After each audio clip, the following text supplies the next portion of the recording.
السلام علیکم۔ ایک نئے شارٹ ناول کے ساتھ آپ کی خدمت میں پیش کرنے جا رہی ہوں۔ روح کو ہاسپٹل سے آئے ابھی 2 گھنٹے ہی گزرے تھے اور رات کے وقت تو وہ بہت تھکی ہوئی تھی، مگر اس کے باوجود ماں بننے کی خوشی اس کے دل میں اس قدر بڑھ گئی تھی کہ وہ بنا کسی ناگواری کا اظہار کیے بنا کسی ناگواریت بیزاریت کہ ننھی ماہا کو اپنے سینے سے لگائے اپنی ممتا نچھاور کر رہی تھی، اور ہر 1-2 گھنٹے کے بعد اسے اٹھنا پڑتا تھا، لیکن ماں بننے کا احساس ہی الگ تھا۔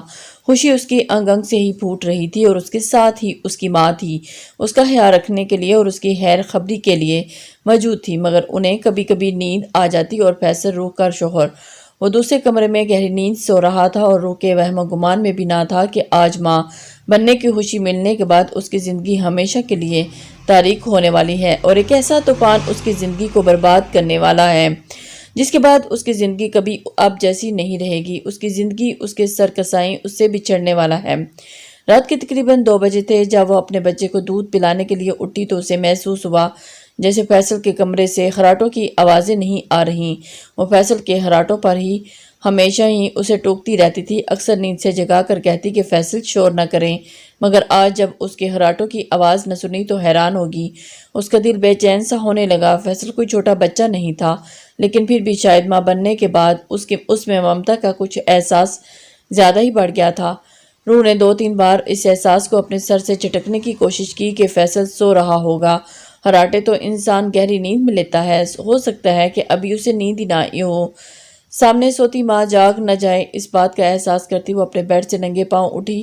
حالانکہ ڈاکٹر نے اسے سختی سے کہا تھا کہ وہ سردی سے بچے، لیکن اس کے دل کی بے چینی اسے سکون نہ لینے دے رہی تھی۔ وہ اٹھی اور ننگے پاؤں فیصل کے کمرے میں گئی۔ پہلے تو ہلکی سرگوشی میں فیصل کو پکارتی رہی، لیکن فیصل نے کوئی جواب نہ دیا۔ گھبرا کر روح نے بورڈ پر ہاتھ مارا تو پورا کمرہ روشنی میں نہا گیا تھا۔ سامنے نظر آتا منظر روح کے لیے جان لینے کے لیے کافی تھا۔ فیصل اوندے منہ لیٹ بیڈ پر گرا تھا اور فیصل کے سر پر تکیہ پڑا تھا۔ اس کا یہ غیر معمولی انداز دیکھ کر روح نے فیصل کو جھنجھوڑ دیا، لیکن فیصل کا جسم اکڑا ہوا تھا۔ روح نے فیصل کو سیدھا کیا تو ایک دل دہلا دینے والی چیخ روح کے حلق سے امڑ آئی تھی۔ روح کو ایسا لگا کہ وہ مر جائے گی، اس کی روح پناہ ہو جائے گی، وہ کسی آوارہ ہوا کی لہر کی مانند کہیں غائب ہو جائے گی۔ سامنے پڑا اس کا جان سے عزیز شوہر، اس کا محبوب، جان کی بازی ہار چکا تھا۔ وہ آنکھیں جن میں وہ ہمیشہ اپنا عکس دیکھتی تھی وہ آنکھیں بند تھیں، اور جن ہونٹوں پہ اسے اپنا نام سننا اچھا لگتا تھا وہ ہونٹ آپس میں سختی سے پیوست تھے۔ کسی نے تکیہ اس کے منہ پر رکھ کر اس کی جان لے لی تھی۔ روح کو لگا کہ وہ خواب دیکھ رہی ہے۔ وہ بے یقینی سے آنکھیں مسلتی اپنے اس خواب سے باہر آنا چاہتی تھی، لیکن وہ حقیقت تھی جسے وہ جھٹلا نہیں سکتی تھی۔ اس کے شوہر نے تو اسے اپنی بیٹی اور اپنی باہوں میں ہی نہ لیا تھا، اس ننھی گڑیا کو باپ کی باہوں کا نرم گرم مضبوط لمس بھی نہ بخشا تھا۔ اس کا شوہر اس کی زندگی سے ہمیشہ کے لیے جا چکا تھا۔ روح بے یقینی کے ساتھ پھٹی پھٹی آنکھوں سے فیصل کو دیکھ رہی تھی، اور اسے لاکھ بار جھنجھوڑنے پر بھی فیصل جب ہوش میں نہ آیا تو وہ چلاتے ہوئے باہر کی جانب دوڑی۔ اماں اماں اماں، جلدی آئیں، فیصل کو کچھ ہو گیا ہے۔ گہری نیند سے جاگتی جہاں آرا بیگم اپنی بیٹی کی چیخ سن کر اس کی طرف بھاگی تھی۔ دیکھیں دیکھیں انہیں کیا ہو گیا ہے۔ وہ جذباتی کیفیت میں اپنی ماں کا ہاتھ پکڑتی اندر لے گئی تو سامنے فیصل کا ٹھنڈا ٹھار وجود انہیں بھی حیران کر دینے کے لیے کافی تھا۔ اماں ایسا نہیں ہو سکتا، ابھی تو وہ بچی کے باپ بنے تھے، ابھی تو انہوں نے ماہ کو گود میں بھی نہیں اٹھایا تھا۔ ایسے کیسے؟ وہ روتی اپنے آنسو صاف کرنے لگی تھی جیسے آنکھوں دیکھا جھٹلا رہی ہو۔ ایسے کیسے ہو سکتا ہے اماں؟ وہ روتی اپنے شوہر کے وجود کے ساتھ لپٹی اور اس کے سینے پر سر رکھ کر دھڑکن کو سننے کی کوشش کرنے لگی۔ آنکھوں سے متواتر آنسو بہہ رہے تھے۔ ہمیشہ وہ اس کے سینے پر سر رکھتی تو اس کے دل کی دھڑکن سن کر یہی دعا کیا کرتی تھی کہ اللہ اس کے شوہر کو سلامت رکھے۔ وہ فیصل سے بے پناہ محبت کرتی تھی، لیکن آج جب سینے پر اپنا سر رکھا تو دل دھڑکنے کی آواز نہ سن کر اسے لگا کہ اس کی دنیا ہی لٹ گئی ہے۔ فیصل کی موت پر یقین کرنا آسان نہیں تھا۔ اس کی آنکھ سے آنسو نکلتے فیصل کے سینے پر جذب ہونے لگے۔ فیصل اٹھ جائیں، آپ مجھے ایسے چھوڑ کر نہیں جا سکتے۔ وہ روتی چلاتی اسے جھنجھوڑنے لگی تھی۔ جہاں بیگم نے اپنی بیٹی کو سنبھالا۔ صبر کرو بیٹا، حوصلہ کرو، اللہ کی یہی مرضی تھی۔ جہاں آرا بیگم بھی اس جوان شخص کو دیکھ رہی تھی جو کچھ دیر پہلے ہی ہنستا کھیلتا ہوا اس کے کمرے میں آیا تھا۔ آخر یہ کیسے ہو سکتا ہے؟ وہ رک رک کر اپنی ماں سے सवाल पूछ रही थी। बेटा मुझे तो लगता है कि ये किसी का किया धरा है। जहां बेगम के चेहरे पर परेशानी नुमायां हुई थी, और जिसने भी ये किया है अल्लाह उसे बख्शेगा नहीं। मेरी बद्दुआ है उसे कि वो भी जिंदगी में कभी खुश न रहे, उसे औलाद की खुशियां न मिले। वो जमीन पर बैठती अपने हाथों में पहनी चूड़ियां तोड़ती चीख चीख कर कह रही थी। सांस अटकने लगा था। धुंधलाई आंखों से बस फैसल को ही देख रही थी। कहाँ सोचा था उसने कि उसका महबूब उससे यूं बिछड़ जाएगा। कब सोचा था कि रूह उसका शोहर उसे यूं छोड़ जाएगा। और उसके खानदान में कोई दुश्मनी नहीं थी। रूह और फैसल का रिश्ता सबकी रजामंदी से हुआ था। लेकिन आज जो कुछ जहां आरा बेगम ने अपनी आंखों से देखा था, उन्हें यकीन हो गया था कि जिंदगी वाकया ही में एक सफर की मानिंद है, जिसमें अच्छे बुरे मोड़ कभी भी आ सकते हैं। आधे घंटे में खानदान वालों को पता चल चुका था और हर तरफ खानदान वालों को भी इतला दे दी गई थी। हैदर बेटा, तुम्हें मैंने कितनी बार समझाया है कि अपनी जिंदगी से जाने वाले लोगों का गम नहीं करते। शाजिया बेगम सामने बैठे जवान बेटे को गहरी सोच में डूबा हुआ देखकर उसे तसल्ली देते हुए बोली, अम्मा तो क्या करूं अब? आप कहाँ चाहती हैं कि मैं फौरन दूसरी शादी कर लूं? क्या चाहती हैं? हैदर उनकी तरफ देखकर उनकी तरफ देखे बगैर ही बोल रहा था, और उसका सर झुका हुआ था, और गोद में उसका छोटा बेटा जो अभी सिर्फ 6 माह का ही था अपनी मुकम्मल मासूमियत से बाप को देख रहा था। शुक्र है कि ये मेरे पास है, मेरी जिंदगी, मेरे जीने का सहारा। वो उसे अपने सीने से लिपटाते प्यार करने लगा था। बेटा तुम बाप हो इसके, तुम्हारे जज्बात समझ सकती हूँ, मगर हर औलाद को बाप के साथ माँ की जरूरत भी होती है। तुम्हें ये बात समझनी चाहिए ना। हैदर अपनी माँ की बात सुनकर सोच में पड़ गया था, और अपने लिए बीवी ना सही मगर इसे अपने बच्चे के लिए माँ की जरूरत जरूर थी। और फिर ये तो पूरा दिन अकेला होता है बेटा, इसे तो माँ की ममता और शफकत चाहिए। अपने लिए ना सही अपने बेटे के लिए दूसरी शादी कर लो। शाजिया बेगम लोहे को गर्म देखकर मजीद ज़रब लगाते बोली थी, ठीक है अम्मा, आप जैसे कहेंगी, मुझे कोई एतराज़ नहीं है। हैदर ने अपनी माँ के सामने पहली बार रजामंदी का इजहार किया था। शाहीन को उसकी ज़िंदगी से गए हुए अभी 2-3 महीने ही गुजरे थे। वो यकीन नहीं कर पा रहा था कि शाहीन उसे छोड़कर जा भी सकती है। शाहीन कहाँ हो तुम?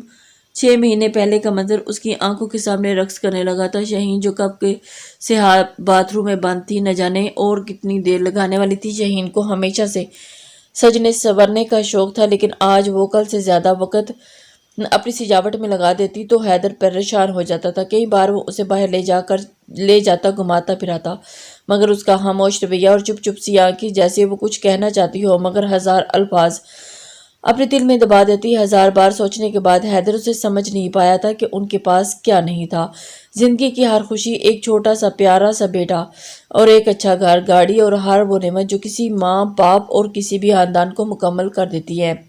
लेकिन उसके बावजूद एक अजीब सी बेरानी थी दोनों की जिंदगी में। वो दिन भी आ गया जब उसकी चुप रंग ले आई थी, जब उसका कच्चा कच्चा सा रहना हैदर को समझ आ गया कि एक मुख्तसर से हाथ के साथ वो घर छोड़ गई थी, और इस हाथ में नदामत भी थी और एतराफ़ भी कि अब वो मजीद हैदर के साथ नहीं रह सकती। खुला का नोटिस उसे 2 दिन में मिल चुका था। हैदर के तो पाँव तले से ज़मीन निकल गई थी। वो सोच भी नहीं सकता था कि जिस शाहीन को वो इतने प्यार से ब्याह कर घर लाया था उसे यूं बीच राह में छोड़कर भी जा सकती थी।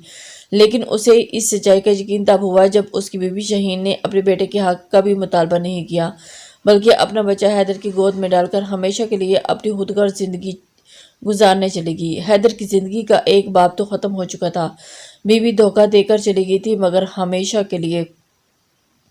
और ज़ात से उसका एतबार उठ चुका था। पहले हर बात पर किलकिलाकर हंसने वाला हैदर के अब लब सिल चुके थे। वो खामोश रहने लगा था। लगता था कि हैदर अपनी ज़िंदगी में कभी खुश नहीं रह पाएगा। इतने बड़े तरीके से उसकी ज़िंदगी यकसर बदल कर रख दी थी। जहाँ आरा बेगम के घर में कहराम मचा हुआ था, किसी को यकीन नहीं आ रहा था कि रूह का शोहर फैसल इतनी जल्दी इस दुनिया से भी जा सकता है, मगर दुनिया गुदों से भरी पड़ी है। इस बात का रूह को अंदाज़ा नहीं था। एक हफ्ता ही गुजरा था हमदर्दी के बोल बोलने वाले रिश्तेदार और ये दावा करने वाले कि फैसल के कातिल को अंजाम तक पहुंचा कर रहेंगे, सब दूर हो चुके थे। जिंदगी किसी की जाने से नहीं रुकती बेटा। जहारा बेगम रूह को समझाने लगी थी, तुम भी इस हकीकत को कबूल कर लो कि फैसल अब इस दुनिया में नहीं रहा। अब तुम्हें कुछ करना है, खुद को संभालना है। लेकिन सबसे बड़ी बात, पहाड़ जैसी जिंदगी और बेटी यूं ही कट नहीं जाती। इसके लिए तुम्हें किसी न किसी मर्द के सहारे की ज़रूरत होगी। जहाँ जहां रबी बेटी की गोद में नन्ही माह को उठाते उसकी तरफ देखकर कहा था तो उसकी आंखों में नमी छा गई। अम्मी, अभी फैसल को गए 1 हफ्ता भी नहीं हुआ और आप चाहती हैं कि मैं किसी और के साथ बारे में सोचूं? मैं तो कभी जिंदगी में ऐसा सोच भी नहीं सकती। मार के भी किसी से शादी ना करूं। मैं कभी भी अपनी बच्ची का बाप किसी और को नहीं बनाऊंगी। मुझे किसी मर्द पर फैसल के अलावा भरोसा ही नहीं। रूह एक बार फिर से रोने लगी थी। नहीं बेटी, ऐसे ना कहो। निकाह के रिश्ते में बहुत बरकत होती है। तुम्हें आगे बढ़ना होगा और फैसल को गए इतने दिन हो गए हैं कि बाकी लोग इस मौत के सदमे को भूल चुके हैं। अम्मी, बाकी लोग तो उनको उनके कुछ नहीं लगते थे। मेरे लिए फैसल जिंदगी थे, मेरी पूरी कायनात थे। आप कैसे कह सकती हैं? मैं कैसे कह सकती हैं कि मैं उन्हें भूल जाऊं? वो अपनी माँ के लफ्ज़ों को दुरुस्त करती हुई अपने आंसू साफ करती बेटी को सीने से लगा गई थी। उस पर ममता निछावर करती वो सोच रही थी कि अगर फैसल होता तो ये ज़िंदगी कितनी हसीन होती। वो होता तो उसकी आंख नम ना होती। अगर फैसल होता तो उसकी माँ किसी और का जिक्र ना करती। आंखों से आंसू बहकर माह का चेहरा भिगो रहे थे, लेकिन कई ख्यालात थे जो अधूरे उसके जहन में रह गए थे। कितनी ताबीरें थी जो उसके जहन में, जो कि पूरी होने से पहले ही बिखर चुकी थी। उसका दिल चाहा था कि अपने आप को फंदा लगाकर इस दुनिया से ही चली जाए। यह वीरान दुनिया उसके लिए कोई मानी नहीं रखती थी। सरे शाम फहमीदा पुप्पो रूह से तज़ियत करने के लिए उनके घर आई थी, मगर मकसद कुछ और था। तज़ियत के साथ साथ अपने बेटे के लिए रूह का रिश्ता मांगना, और उनका मकसद था कि वो झिझकते झिझकते बात को अपने मुंह पर ले ही आई थी। जहां आरा बेगम ने जब अपनी नंद के मुंह से ये बात सुनी तो उनके गुस्से का आलम न था, और उनका बस नहीं चाह रहा था कि वो सामने बैठी अपनी नंद को ज़मीन के सातों तह के नीचे दफन कर देती। लेकिन इस वक्त वो खामोश रही थी, क्योंकि यही मसलहत थी। बहन, मैं तो तुम्हारी बेटी पर भी शफकत का हाथ ही रख रही हूँ, वरना तुम तो जानती हो एक बच्ची के साथ औरत को कौन कबूल करता है।